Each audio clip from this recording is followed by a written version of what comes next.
उजाले अपनी यादों के हमारे साथ रहने दो, न जाने किस गली में जिंदगी की शाम हो जाए। और अफसोस कि वो शाम आज आ गई। आम आदमी के मकबूल शायर डॉक्टर बशीर वद्र आज नहीं रहे। 91 वर्ष की आयु में बशीर साहब ने दुनिया को अलविदा कह दिया। आधुनिक गज़ल को लोकप्रिय बनाने में बशीर साहब का नाम अगली पंक्तियों में शुमार होता है। दुश्मनी जम के करो लेकिन ये गुंजाइश रहे, जब कभी हम दोस्त बन जाएं तो शर्मिंदा ना हो।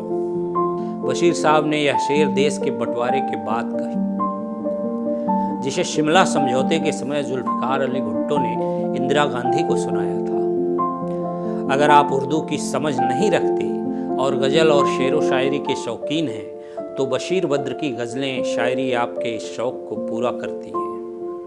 बहुत ही सरल भाषा में अपनी बात, अपने भाव और अपने एहसास को आम आदमी तक पहुंचा देना बहुत बड़ी कला है, और बशीर साहब में ये कला कूट कूट कर भरी थी। उनकी भाषा में वो रवानगी मिलती है जो बड़े बड़े शायरों में नहीं मिलती।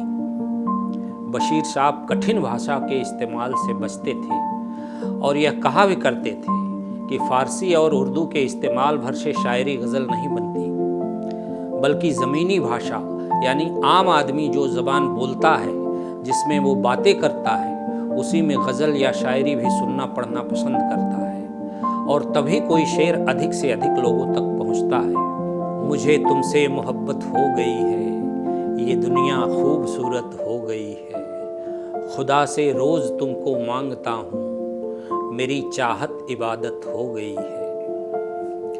देश और दुनिया को इस नज़रिए से देखने वाले शायर थे डॉक्टर बशीर वद्र। सिर्फ एक शायर ही नहीं, एक नज़रिया, एक भाव, एक विचार।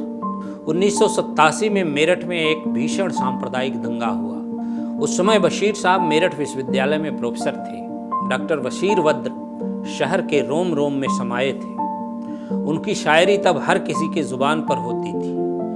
मेरठ शहर इस बात पर इतराता था कि बशीर साहब इस शहर में रहते हैं। यहाँ की हर महफिल, हर जलसा बशीर साहब के बिना नहीं पूरी होती थी। लेकिन दंगे के उस भयानक दौर में अपने भी पराये हो गए। सांप्रदायिक दंगे की आग भड़कती गई और लोग उस आग की चपेट में आते गए।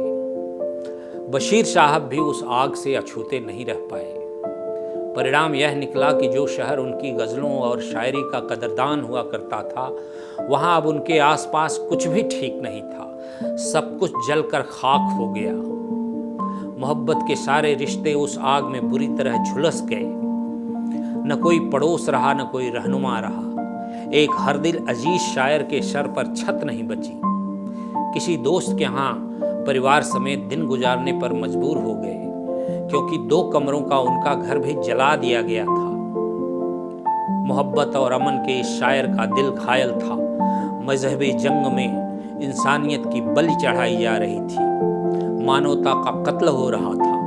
सुकून के क्षणों में एक दूसरे के सुख दुख में भागीदार बनने वाले लोग अब मरने मारने पर आमादा थे। लोगों के बीच खड़ी होती थी यह नफरत की दीवार। बशीर साहब तोड़ नहीं सके, लेकिन उनकी तकलीफ़ें, उनका दर्द उनके शेर व शायरी में बखूबी दिखता है। उन्होंने शेर कहे, लोग टूट जाते हैं एक घर बनाने में, तुम तरस नहीं खाते बस्तियां जलाने में। और जाम टूटेंगे इस शराब खाने में, मौसमों के आने में, मौसमों के जाने में। हर धड़कते पत्थर को लोग दिल समझते हैं, उम्रें बीत जाती हैं दिल को दिल बनाने में। जिस शहर ने बशीर साहब को अपने पलकों पर बिठाया, जो लोग उनके मुरीद हुआ करते थे, जिनके बीच रहकर उन्होंने मोहब्बत भरे नगमे लिखे, वो जगह अब उजड़ चुकी थी। बशीर साहब खिन्न थे। नफरत के इस आलम से आहत बशीर साहब को अब ये शहर भी अजनबी सा लगने लगा।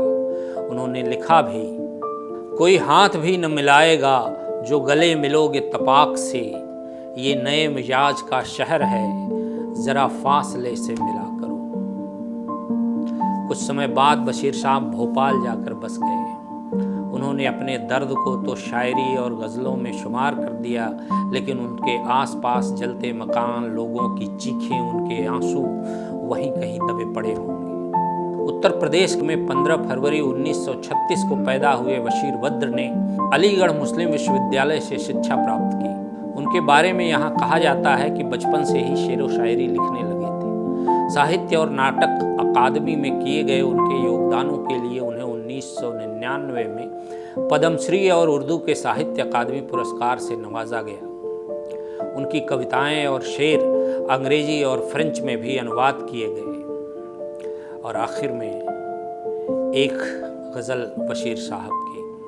कभी तो आसमां से चांद उतरे जाम हो जाए, तुम्हारे नाम की एक खूबसूरत शाम हो जाए, हमारा दिल सवेरे का सुनहरा जाम हो जाए, चिरागों की तरह आंखें जलें जब शाम हो जाए। मैं खुद भी एहतियातन उस गली से कम गुजरता हूँ, कोई मासूम क्यों मेरे लिए बदनाम हो जाए।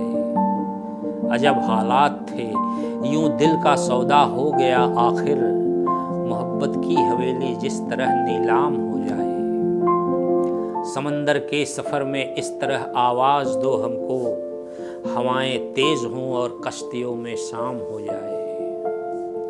मुझे मालूम है उसका ठिकाना फिर कहाँ होगा, परिंदा आसमां छूने में जब नाकाम हो जाए।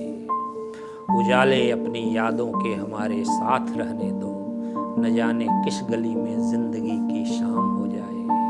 बशीर साहब को विनम्र श्रद्धांजलि। शुक्रिया। अगर आप ये वीडियो YouTube पर देख रहे हैं तो हमारे चैनल को सब्सक्राइब कर बेल आइकन दबाएं, और Facebook पर देख रहे हैं तो हमारे पेज को लाइक करें।